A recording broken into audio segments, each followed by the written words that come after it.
बलात्कार की कोई सजा नहीं थी, आज सब सजा है। देखो तो बलात्कारियों को सजा नहीं होनी चाहिए क्या? नहीं होनी चाहिए, पहले कहाँ थी? इंद्र ने देखो वृक्षराज से करके बाली पैदा किए। ना ना ना, सजा थी। इंद्र ने अहिल्या के पास आकर के तो एक है, हाँ, तो उसको दंड मिला। बाली पुत्र जो बाली पैदा हुए उसकी कहाँ सजा हुई? उससे बलात्कार भाई समझो। और ऋषि पाराशर ने सत्यवती से बलात्कार किया और व्यास पैदा, वो उन्हें क्या सजा मिली? नहीं, बलात्कार नहीं था वो, आप गलत कह रहे हैं। मेरा नाम तोपुपाल है, मैं मेघालय से आया हूँ।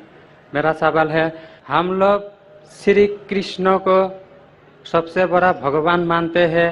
जब हम हिंदू शास्त्र पढ़ता हूँ, उन शास्त्रों में लिखा है कि श्री कृष्ण ने शंखचूड़ के बीवी तुलसी देवी को बलात्कार किया, तो क्यों हम एक बलात्कारी को भगवान माने?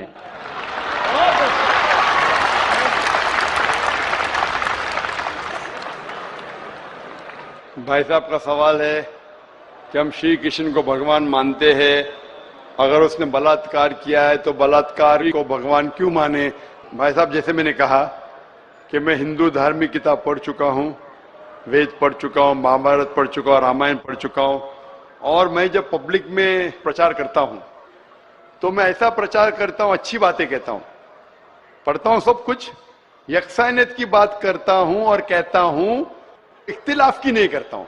आपने जो सवाल पूछे कि क्यों मानते, मैं आपसे पूछूंगा आप क्यों मानते? आप अगर कहते नहीं मानना चाहिए तो आप मत मानो।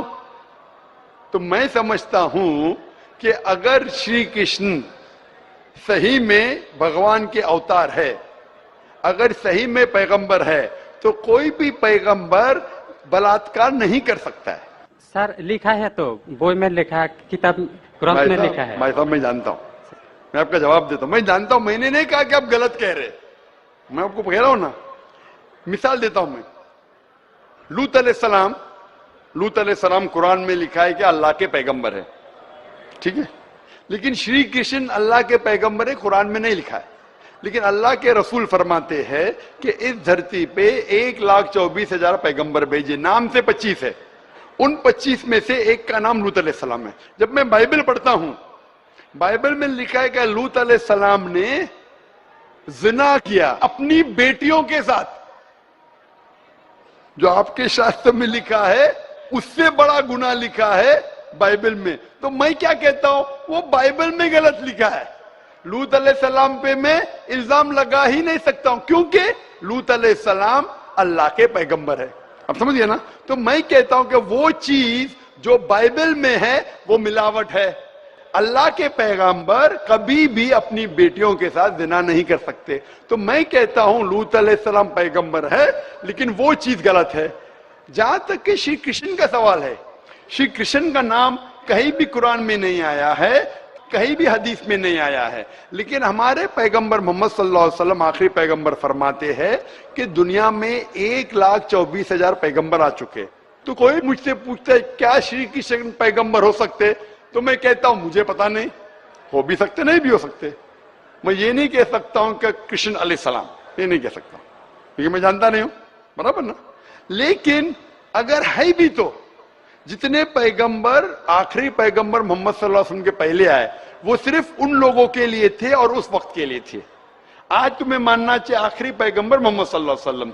तो इसीलिए इस शास्त्र के बारे में मैं जानता हूं, श्री कृष्ण के बारे में, मैं राधा के बारे में भी जानता हूं, श्री कृष्ण की कितनी बीवियां दो भी जानता हूं। श्री कृष्ण की 8 बीवियां थी, बाद में जंग के मैदान में 16,100 बीवियों से शादी किया, कुल मिला के उनके पास थे 16,108 बीवियां। कितनी? 16,108 बीवियां महाभारत में लिखा है, और उन 16,108 में से राधा उनकी बीवी नहीं थी। और आपने जो कहा वो भी सही है। अभी मैं ज्यादा तफसील से बात नहीं करना चाहता हूं, लोग कहेंगे जाकिर तनकीद कर रहा है, तो इसीलिए मैं इस बात को कतई नहीं मानता हूं कि ये भगवान की तरफ से हो सकता है। आप समझते ना। अगर श्री कृष्ण खुदा के अवतार है या ही पैगंबर है, तो कोई भी पैगंबर ऐसा नहीं कर सकता है। आप समझे ना। तो इसीलिए ये चीज में मैं नहीं मानता हूं। आप मानते ऐसा कर सकते हैं श्री कृष्ण? किताब में लिखा है तो लिखा है तो, लेकिन तो आप नहीं मानते हैं। बिल्कुल सही, बराबर, मैं भी नहीं मानता हूं।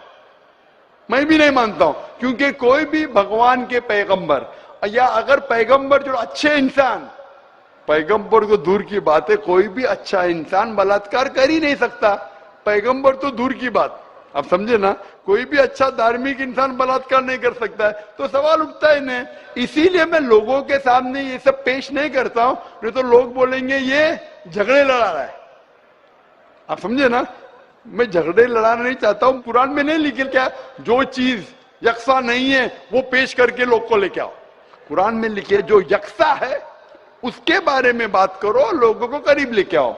तो मैं आपसे पूछना चाहता हूं कि आप मानते खुदा एक है? पहले और थोड़ा बोलने दो। बोलिए। तो ग्रंथ में ऐसा क्यों लिखा गया है? कुरान में तो टॉप क्लास है, एक भी सवाल ऐसा नहीं है, क्लियर एकदम फर्स्ट क्लास है। क्यों लिखा बोलता हूं मैं, क्यों? क्योंकि जैसे मैंने पहले कहा कि वक्त के दौरान ये जितने किताबें कुरान के पहले आई वो महदूद थी, एक वक्त के लिए, एक लोगों के लिए, वक्त के दौरान बदलते गई और एडिशन आते गए। जैसा मैंने पहले कहा कि महाभारत असल में जब आप पूछेंगे पंडितों से, महाभारत सबसे पहली बार अर्जुन के ग्रैंडसन ने कहा था। महाभारत उस टाइम 8000 श्लोक थे, उसने दोस्तों से कहा, बच्चों ने बाप ने बेटे से कहा, फिर वो बाप ने बेटे से कहा, अपने बेटे से कहा, कहने कहने से हो गए 24,000 श्लोक।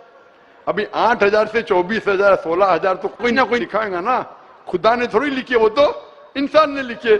आज के तारीख में 1 लाख श्लोक है, तो ये सब मिलावट है ना, तो ऐसे मिलावट आती गई। इसीलिए मैंने जब पूछा कि अगर 1 गिलास पानी है, साफ पानी है, 1 कतरा गटर का पानी आपके सामने डालूंगा, आपके सामने डालूंगा, गंदा पानी, काला पानी, 1 बूंद उसे मिलाऊंगा तो नजर नहीं आएगा, आप वो पानी पीएंगे? क्यों? मिलावट है। अगर चुपके से किसने मिलाया आपको नहीं पता तो शायद पी लेंगे, बराबर ना। तो जब पता चल गया कि मिलावट है बाकी शास्त्रों में, तो साफ और सुथरे शास्त्रों की तरफ आओ ना, इसमें एक भी मिलावट नहीं है। चैलेंज है कुरान में।